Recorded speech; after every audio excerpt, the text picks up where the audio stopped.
waliwo omusajja oyo mubadde temunnamutegeera bulungi ne byakola okulaba ng'abuzaabuza ensi. Omusajja ono njagala lwaleero ensi mutegeere. Bwe mba nga fayiro yatuuse dda wano kimanya state yagisankishoninze kati ngenda kwabya omusajja. Omusajja ono abadde alwanirira eddembe ly'abantu kituufu era ng'abantu bamwesiga. N'akola buli kazambi, n'akola buli kimu ne tusirika. Omusajja ono yalinnye omweramannyo. Ntandise video.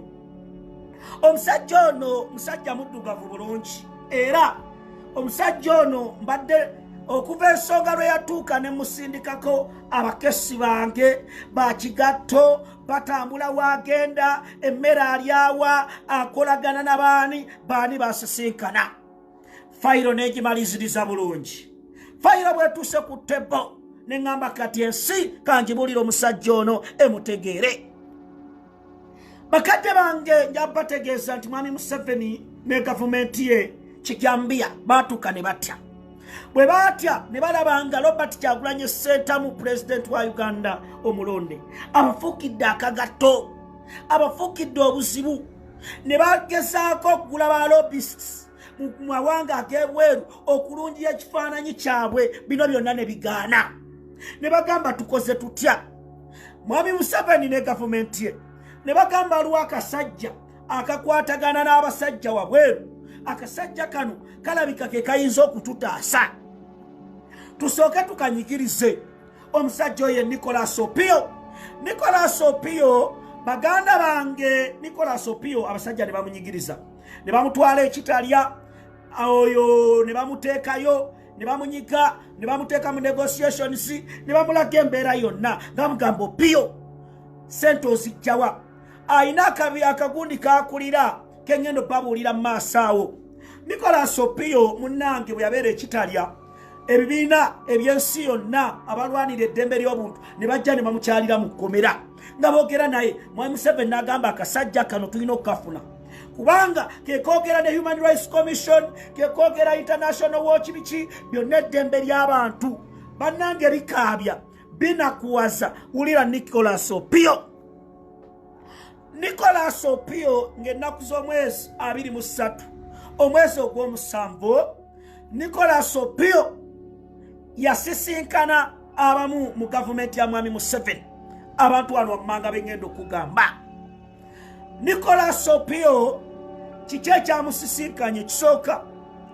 Gavumenti ya Mwami Museveni ebintu ebyali e South Africa ebyali mu America byagiteeka kazito ne sente nga bazikendeza ne bagamba Nicholas Opio yalina okuyamba Mwami Museveni internationally okuzza ekifaananyi kyo. Nicholas Opio ne beefuula nti bagatta chapter yesima chapter 4 nga byonna bya bulimba era nga baagala kuyisaawo ddiiru zaabwe. Nicholas Opio ne bamuwa ensimbi okulaba nga anafuya people power, anafuya Robert Kyagulanyi Ssentamu. Mwatandise okulaba Twitter ku mutimbagano gino wammanga ng'atandise okwogera Olufalansa. Omusajja ono Nicholas Opio okumanya muzibu era mubi eyeetaagisa okukyayibwa. Nicholas Opio mu mutaaginge njagala kumubuuza Nicholas Opio olwanirira eddembe ly'abasiyazi obadde obikola byonna. Nicholas Opio njagala kubuuza okolera ani? Nicholas Opio njagala abaana mugende ku Twitter account ye mugambe abo abantu bakolagana nabo. He was compromised. Nicholas Opio was compromised. Mugambe is now working with a dictator. Ntandise video mumirasa nafo mumutagingo yo Nicholas Opio. Nicholas Opio ntegezeddwako meeting ya tudde era ne bagamba otandika okwonoona ANUP ne Kyagulanyi internationally. Nicholas Opio owa chapter 4 nja okutegeeza weewumuzeeko.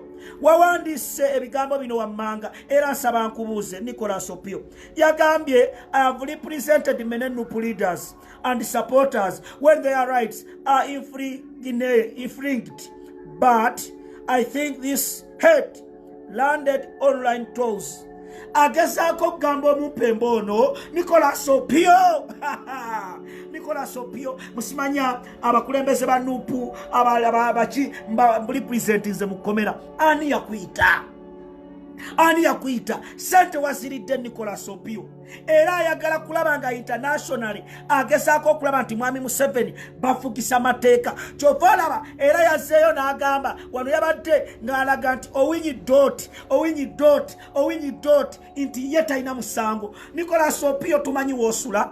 Nicholas Opio walidde sente z'omupembe netukulabula never and never kusanyira ku Bobi Wine internationally. Abaana bagende ku Twitter mulabise Nicholas Opio mumugambe ono yalidde. Nicholas Opio yagambye many have no idea how many times the Chief Justice put his foot down to save the leader from unlawful imprisonment. Ngagezaako okulaba nti Chief Justice alina engeri gyayambyemu abantu okulaba mbu abakulembeze n'aba NUP mukati ebiriwo te. Nicholas Opio okolera ani? Omusajja ono Nicholas Opio yasisiikanibwa gavumenti abaddewo amaanyi ng'alaba international okulwanirira eddembe kati was compromised. Nicholas Opio njagala kutegeeza byobadde olwanirira byawedde. Nicholas Opio bw'oba olwanirira ddembe abasibe tebali makomera. Bannayuganda tebakwatibwa. Basagirinya Balani Sewanyana bali makomera. Bano abantu ba Nicholas Opio mwami Museveni bwe yalabye ng'alowooza nti kigenda mutaasa kigenda muwonya kwe kuleeta ba Nicholas Opio mbuba mu defending. Njagala bategeeza bannayuganda yonna gye muli nti kye muliko kyakusaaga. Bino si katemba. Abantu nga Nicholas Opio mu bakyawe. Gwe munnayuganda weebuuze Nicholas Opio ebizibu ebiriwo kati biweddewo. Nicholas Opio ye nannyini chapter 4. Bino tebigenda kusaaga. Taginga Nicholas Opio. Ngenda kuwendula ekibinja ky'abavubuka. Nicholas Opio internationally ogenda kakasa mu mulumbe tetukyasagira mu struggle. Ntandise taginga ababaka ba parliament NUP abaka parliament wonna mbataginge NUP muloza byabadde biwedde tebinnagwa abaka parliament ndese list abaka parliament ba NUP njagala babuuza manga. Ngenda kusoma abaana bano njogere ne constituency baana bali makomera abaka parliament ebya t-shirt birungi byonna mwabikoze kati twagala abaana bano bali mu constituency zammwe mwabayino bajjayo. Awige Ashraf wa Nakawa East ani akiikirira Nakawa East bali mwezo oliruddawa.